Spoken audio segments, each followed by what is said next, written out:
Alright. We're going to start off this series with Super Mario Bros. 3.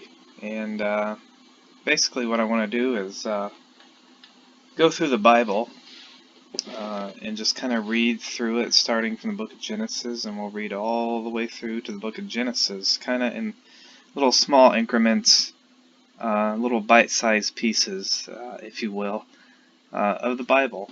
And you know, there's so much to unpack, and there's so much to go through and analyze. One little verse, you know, a couple paragraphs at a time, and kind of just really analyze it and take our time and go through it. And I may not analyze every single thing we go through in every episode, but the main thing is to read it and to get through it, and to kind of just let God point things out to us, let the Holy Spirit point things out to us and to me as I'm reading this, and I can kind of expound upon certain verses as they speak to me. And every time we go through the Bible, something new speaks to us.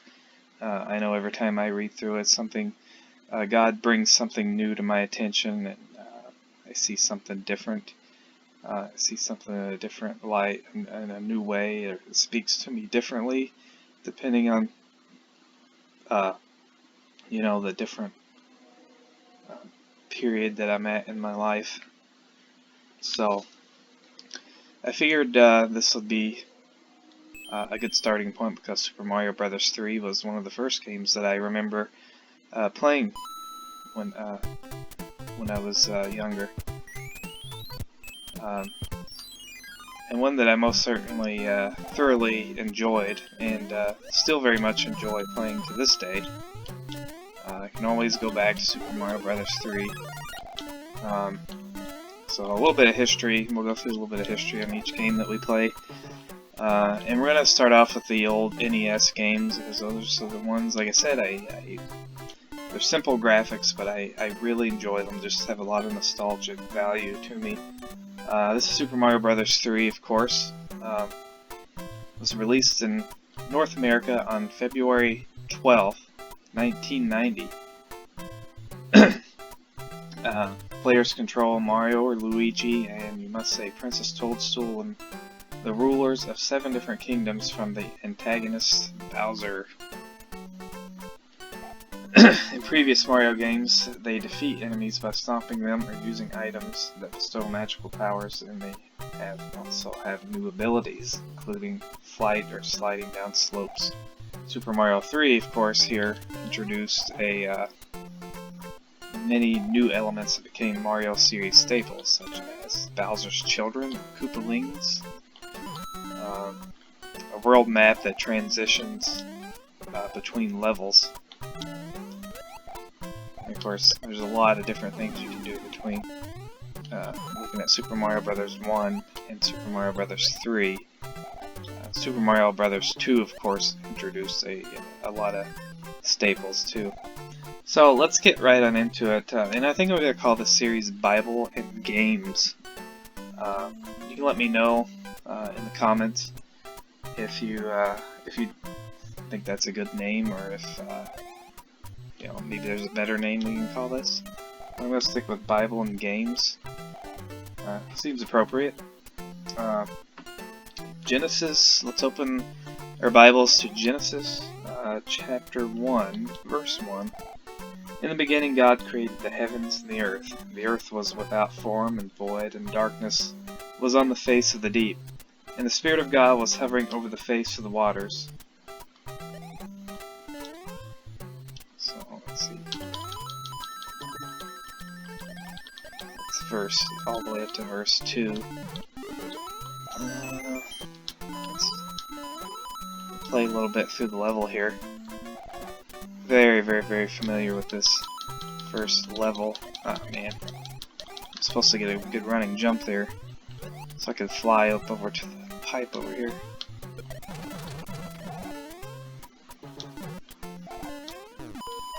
Let's see. Oh man. Good run and jump. Nope.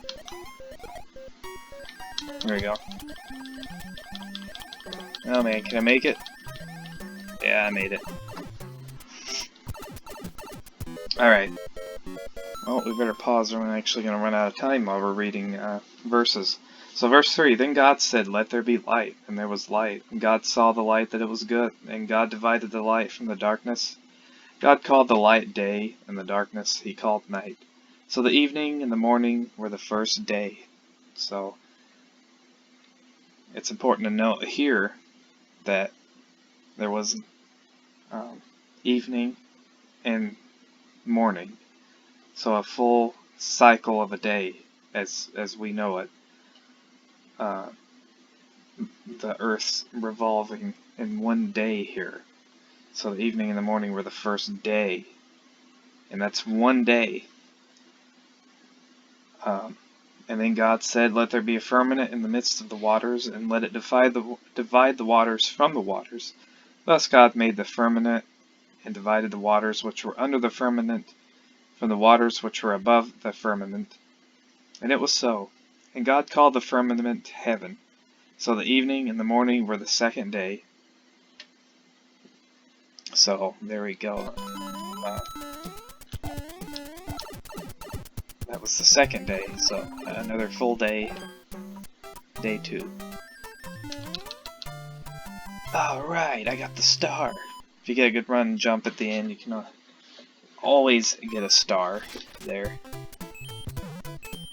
And I believe if you get 3 stars, 3 little star cards, you get a... Honestly, I forgot what you get. You get something special. You get a star? Power up?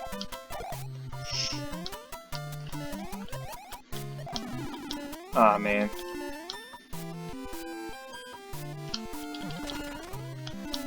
A power block here. Let's wait for this guy.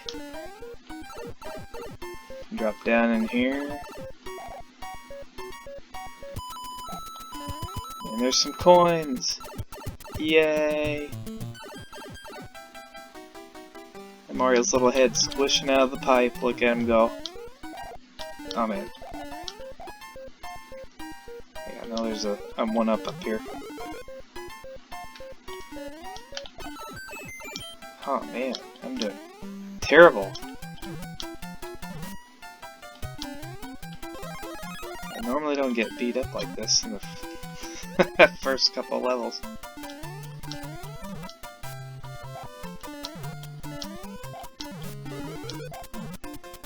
Alright, star power. Run and jump! And we get a star.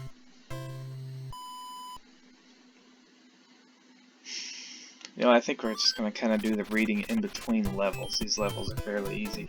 So verse 9, Genesis chapter 1. Then God said, Let the waters under the heavens be gathered together into one place, and let the dry land appear. And it was so. God called the dry land earth, and the gathering together of the waters he called the seas. And God saw that it was good. Then God said, Let the earth bring forth grass, the herb that yields seed, the fruit tree that yields fruit according to its kind, whose seed is in itself on the earth. And it was so. And the earth brought forth grass, the herb that yields seed according to its kind, and the tree that yields fruit, whose seed is in itself according to its kind. And God saw that it was good. So the evening and the morning, again here, was the third day. So God created the grass, the herb that yields seed, the fruit trees that yield the seed within themselves, meaning they produce fruit or seed, so that they can reproduce themselves. And it's important that word kind after the herb that yields seed according to its own kind, the tree that yields fruit according to its own kind. So they're different kinds.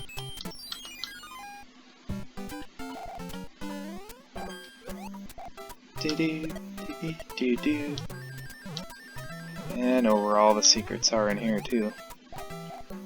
Oh, I can pick it up eventually. Drop that guy down in there, watch him go. There's a secret block. And where does it go? Oh man, I know if I had my raccoon tail feather, I can fly up there, and there's more coins than one up in the sky there.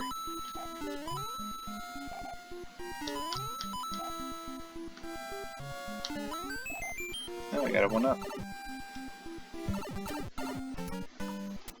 Now we could go on to the ending there, but we're going to go explore because there is another secret over here. I think there's a Hammer Brothers. Yep, there he is. Got him. In fact, I think there might be a feather. There it is. Knew it. Now we can go back over here quick and see there's secrets.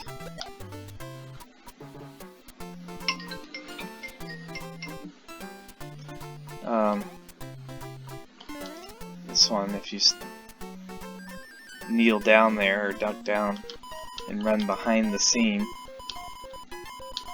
you have to go to this place. One toot on this whistle will send you to a faraway land.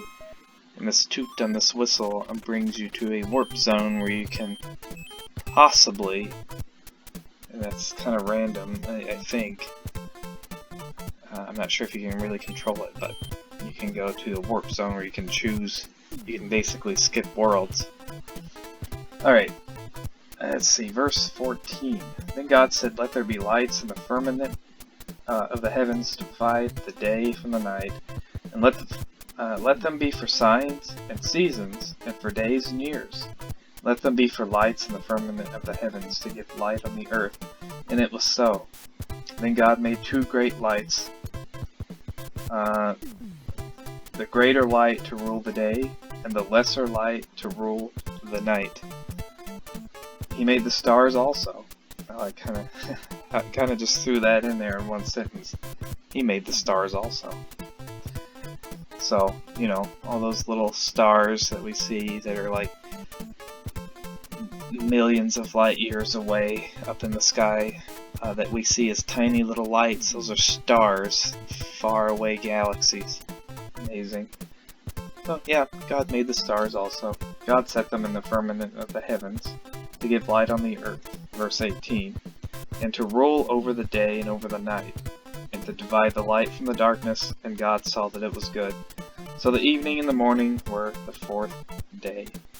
And I think we're going to end there as far as our Bible reading goes here, because there's a lot to unpack, you know, just in the book of, in the first couple verses of the Bible here. And verse 14, we'll go back, and God said, "Let there be lights in the firmament of the heavens to divide the day from the night, and let them be for signs and seasons, and for days and years." So, what's one of the main reasons for the entire galaxy that God made that are floating out there in this universe, this expanse of darkness, all of these stars, like I said, millions of light years away, so huge, planets, galaxies. What did God make all that for? Well, I think He made it just to show that He's God, to show His power and His glory, that we can look in awe and see that. But it says right here, He made them for signs, for signs and seasons, and for days and years. That's it. So we can look in the sky and see the different signs. We know that Jesus, when Jesus was born, we saw that in action whenever there was the star that shone bright in the sky, and it led the wise men to where Jesus was.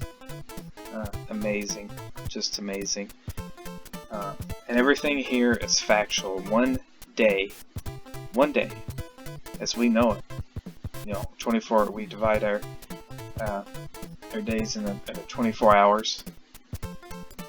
Is one full day. That's it. 24 hours. The sun coming up and setting, and in the night all the way up until sunset again. That's one day. God did all this, basically speaking everything into existence in everything that He did in that particular day, and He did it in one day. So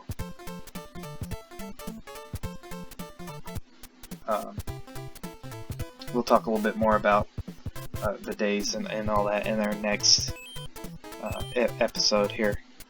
So let's do a couple more things here. Let's do this card here. Line up the pictures and get a prize. You only get one chance. And I never was any good at this. Oh, maybe.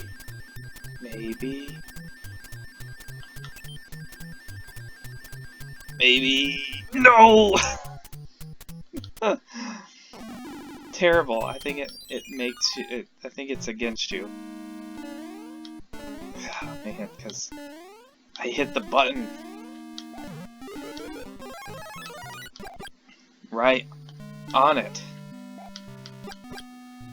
and it's still.